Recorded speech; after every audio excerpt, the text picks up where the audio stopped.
Hi, hello. Good evening. I can see the Ghost Convention is hosting me for 11 viewers, so that's good to know. Hi, hello. Good evening.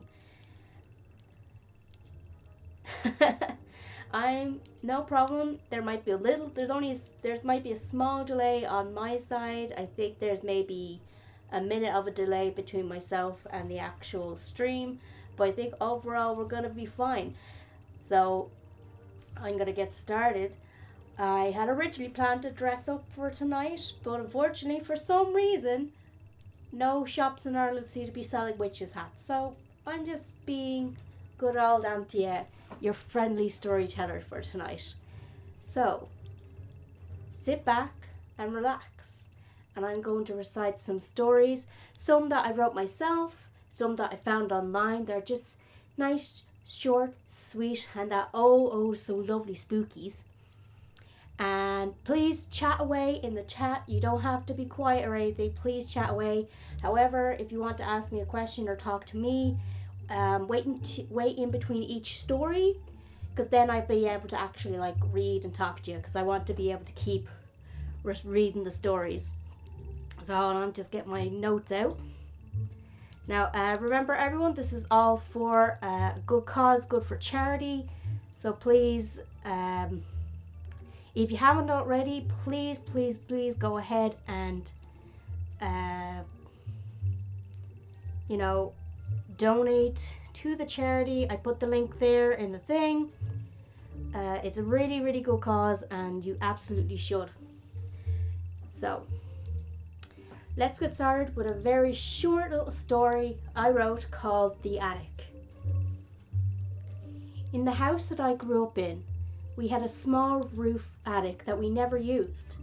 For as long as I can remember, I could hear a woman's voice coming from it, saying the same phrase every day. No one else seemed to hear her, though to my childish mind it seems that no one cared about the attic woman. The fear of this bodiless voice was mine and mine alone. However, over time, she just became a constant part of the background noise in my life, something that I eventually got used to. It wasn't until that I was an adult did I realize that the voice was mine. The phrase, the same phrase uttered every day in my voice, creeping from the roof attic. Someday, you'll know why. I hope you liked that first one. A little story that I wrote for myself. And I don't know, it's always a good favourite of mine. So I hope you enjoyed that. I'm going to read a story that I found online. Short little creepypasta. Hold on, did anyone say anything in the chat?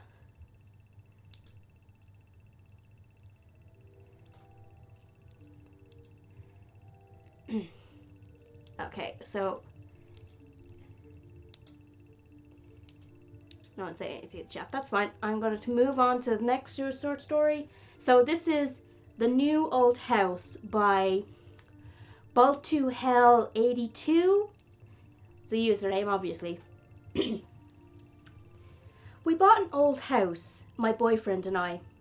He was in charge of the new construction, converting the kitchen into the new master bedroom, for instance, while I'm on wallpaper removal. The previous owner papered every wall and ceiling. Removing it is brutal, but oddly satisfying. The best feeling is getting a long peel, similar to your skin, when you peel it from a sunburn. I don't know about you, but I kind of make a game of peeling, on the hunt for the longest piece before it rips. Under a corner section of paper in every room is a person's name and date. Curiosity got the better of me one night. Oh, I lost my place. Oops. Curiosity got the better of me one night when I googled one of the names and discovered the person was actually a missing person. the missing date matching the date under the new wallpaper. The next day, I made a list of all the names and dates. Sure enough, each name was for a missing person with dates to match. We notified the police, who naturally sent out the crime scene team. I overheard one text say, "Yup, it's human." Human? What's human? Ma'am, where's the material you removed from the walls already? This isn't wallpaper you were removing. That is a goodie, an oldie and a goodie, I think. If, just in case you didn't quite understand the story, the wallpaper was human skin. That's why it was named and dated. It was made from the skin from all the missing peoples. Spooky.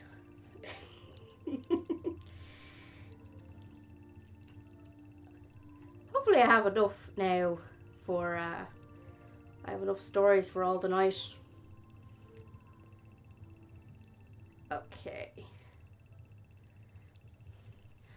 Hold on a second, I'm not leaving. I'm just adjusting my screen. Hold on.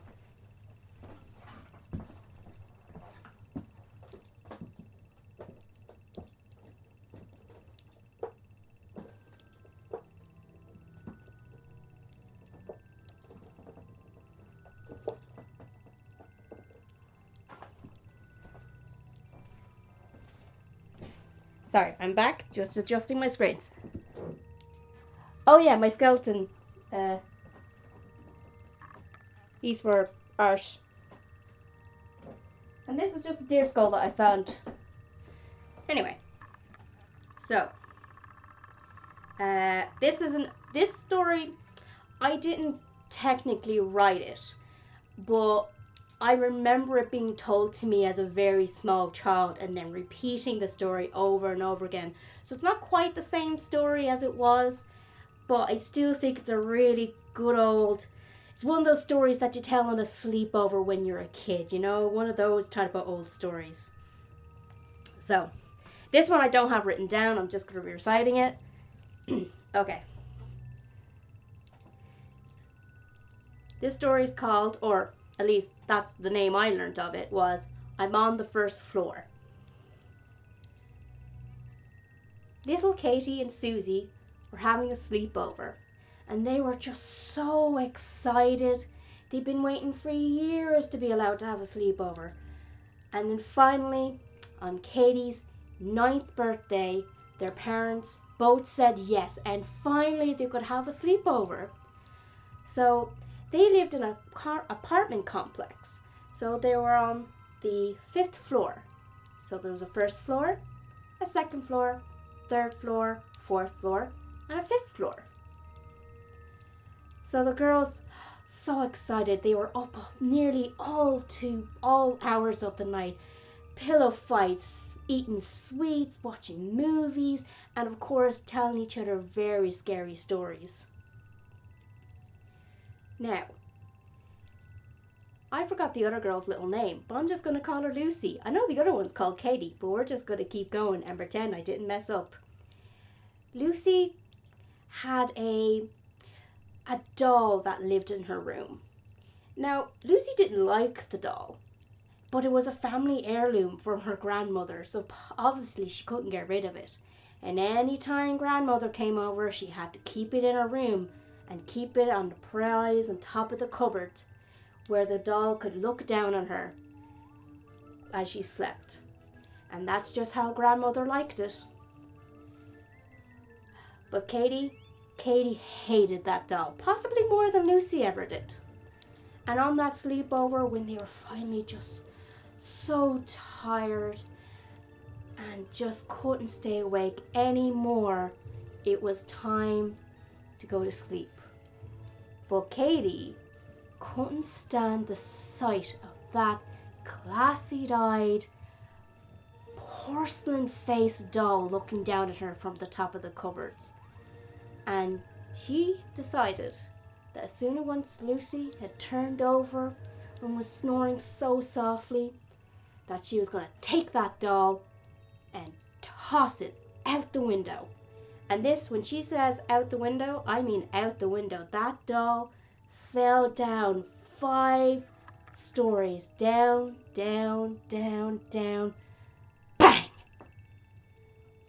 Katie heard the crashing and the rustling as that awful, horrible doll fell in the dustbin underneath at the ground level of the apartment complex.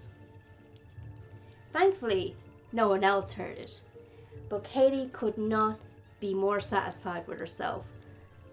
So she got back into bed, curled up, knowing that that creepy ass doll was not going to be watching her sleep anymore. So she put her head down and just started trying to have some good dreams. Her eyes closed. I'm up on the 1st floor. Katie woke up. What was that? She didn't know. She thought she heard a small little voice speaking somewhere. But it must have been a dream. She's had too many sweets. She's watched a whole lot of horror stories. It obviously was nothing. So she curled back up to sleep, put her head down, and I'm up on the 2nd floor. Katie knew she heard it that time because she had barely shut her eyes. She panicked. What was that voice? What was it? And her mind came with a thought she couldn't bear to think. She walked slowly over to the window, opened the window, looked down, looked around. Where was the doll? She was so certain she could see it before when she closed the window in such satisfaction when she had her victory of tossing that awful doll out the window. Surely she was able to see it nestled in the dustbin at the bottom ground floor, but it definitely wasn't there now. I'm up on the 3rd floor. Katie panicked. It couldn't be. That couldn't be the doll. She thought, oh, what do I do? I should wake up Lucy. Oh no, but I can't wake up Lucy. She'll never forgive me for throwing that doll away. And I definitely can't tell her parents. Oh, what do I do? I'm up on the 4th floor. Oh my God. Oh, time's running out. What do I do? So, she had a plan. What she was going to do was barricade the door to the bedroom. She put teddy bears, toy chests, chairs, whole bunch of stuff right in front of the door. There was no possible way small little doll could ever push that door open. After she had put everything in front of the door, she sighed with relief. She walked over to the bed, but she was just so tired. All the energy draining out of her, she slid down on the floor, leaning up against the front of the bed, her bum just cozying up on that carpet floor. And she heard it again. I'm up on the 5th floor. And Lucy thought, well, what of it? You can't get in here, so I'm fine. That's what she thought. And she leaned back. She took a sigh of relief. But then she had a thought. The doll keeps saying that it's coming up the stairs, coming up on each apartment floor, but why could she hear the doll's voice? I'm right behind you. Oh, that nostalgia telling that story, that takes me back. Oh, that's always such a fun little story. Just repeating lines over and over again. So much fun. I hope you all enjoyed that one. Now, let's see. Let's get another non-story that I've written for this now. Let's see. Okay, this is a fun little one. Pardon me. My Daughter Learned to Count by Real Science 87. My daughter woke me up at around 11:50 last night. My wife and I had picked her up from her friend Sally's birthday party, brought her home and put her to bed. My wife went into the bedroom to read, and while I fell asleep watching the Braves game. "Daddy," she whispered, tugging my shirt sleeve, "guess how old I'm going to be next month?" "I don't know, beauty. How old?" She smiled and held up 4 fingers. "It's 7:30 now. My wife and I have been up with her for almost 8 hours, and she still refuses to tell us how she got them." Nice little, that's lovely, nice little story there. Okay, now I'm going to tell one more story of my own. We have about 10 minutes left, so should have enough time. This is another story that I'm just going to recite. Never wrote it down, but it's one, it's very traditional in Ireland for oral tradition stories. So this one I keep to my heart. I've never put down on paper, so it's always a little different when I tell it. But I hope you enjoy it now, yeah? This is going to be our last story. So this is called The Tower. Every day, Jane would look out her kitchen window, and she could still see it. At first, it didn't start off as anything. It was just a speck off into the distance, and it didn't bother her.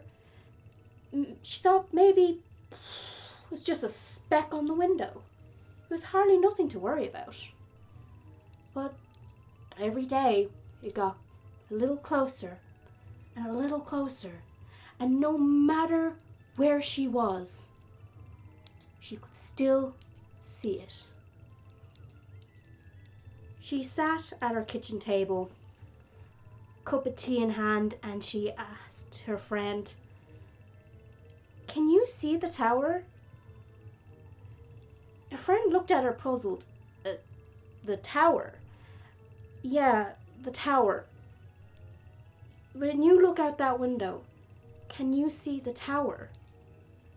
Of course, Jane's friend had no idea what she was talking about, because when she looked out the window, she just saw the outside.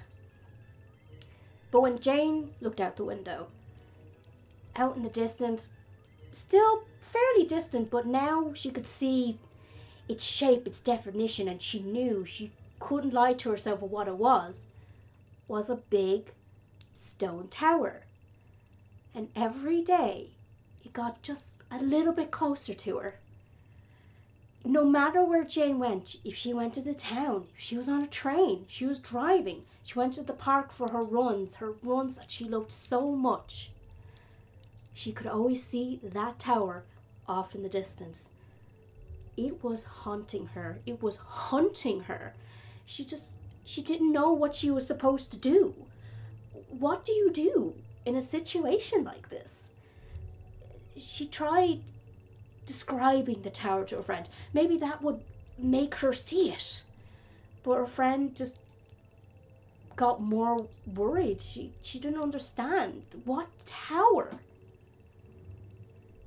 Every day, that tower got closer. Every day, the dread in Jane's heart just grew and grew. It was like finding a lump on your body, knowing that shouldn't be there, but you're just so scared to do anything about it. And every day, that worry of that lump just being there grew and grew. It felt like a cancer was growing. Cancer was off in the distance, and it was coming for Jane, and she didn't know what to do.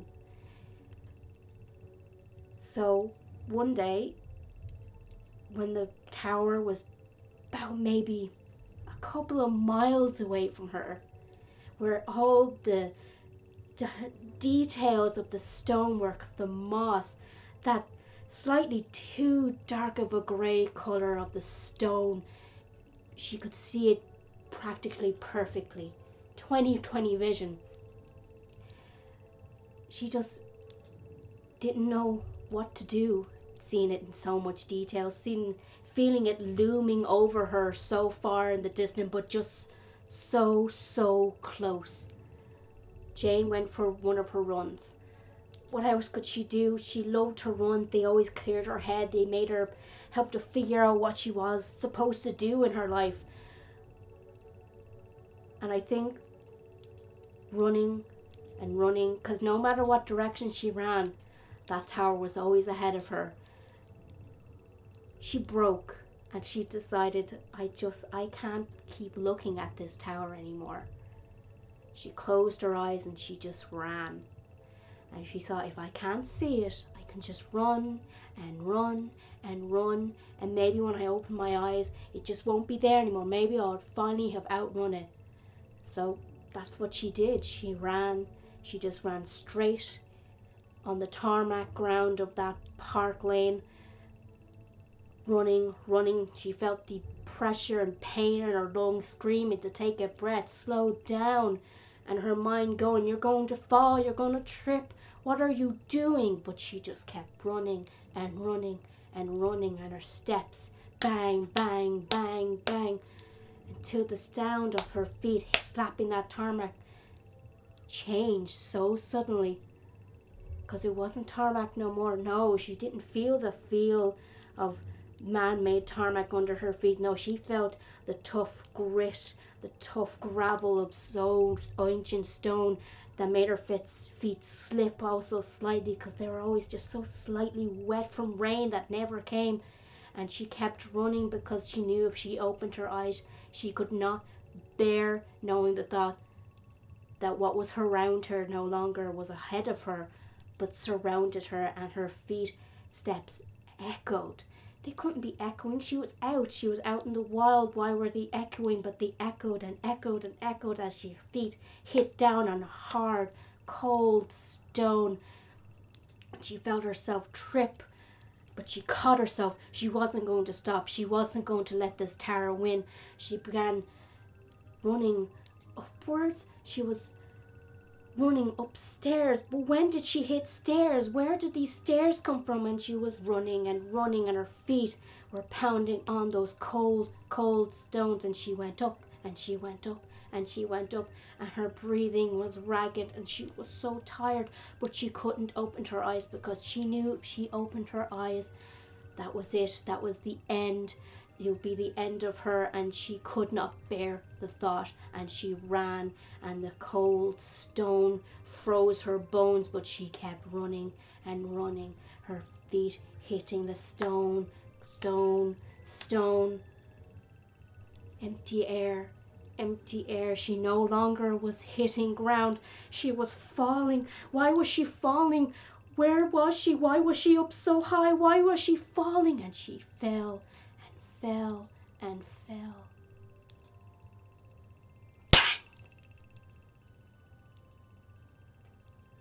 Jane's friend brought flowers to the hospital. No one could explain what had happened, but everyone praised and praised. Oh, thank God she's alive. Whatever could have happened to her? Where did she fall? How did she damage her spine so terribly? But oh, they praised. She was still alive.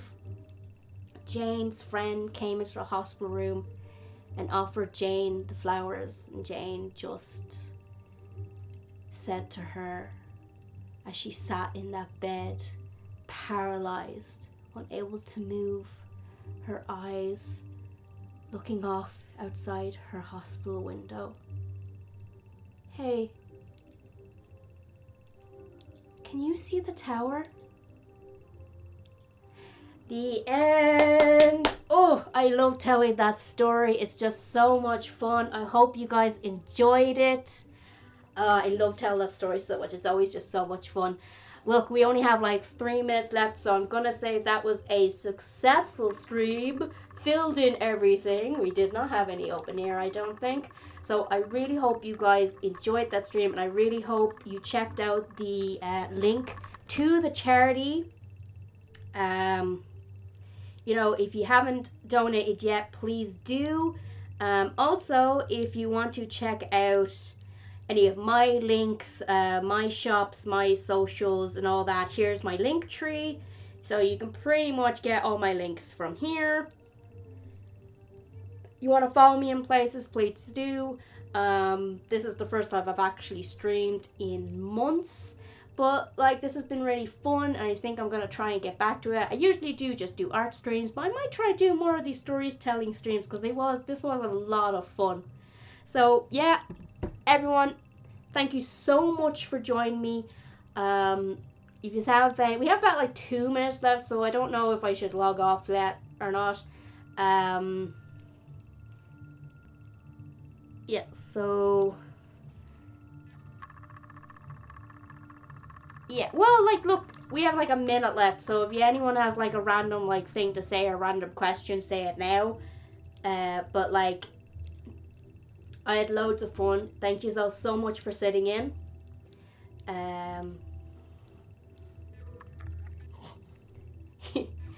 Sorry, I'm just getting distracted by the thing. Yeah, look, I'm gonna say goodnight to you all. I have a pre-recorded video that should be up on, I think it's actually on Halloween. It's up on the schedule, so you know, check that out. I hope you all have a happy Halloween. Get some good spooks in. Look up some horror stories. You know, really get that spirit into you. Yeah. Okay. I'm Anthea West. You have been some great listeners. I'm going to say bye.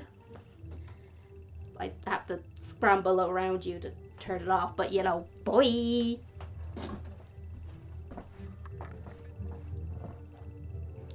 Hey folks, thanks for watching. If you liked the video, please give it a like or consider subscribing. If you want to support me, the channel and all my comic projects like Fate, have a look at my Patreon.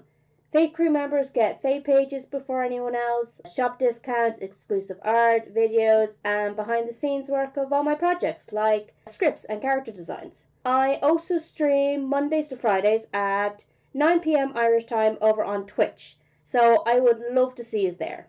Okay folks, I'm gonna love yous and I'm gonna leave yous and I'm gonna say goodbye. Bye!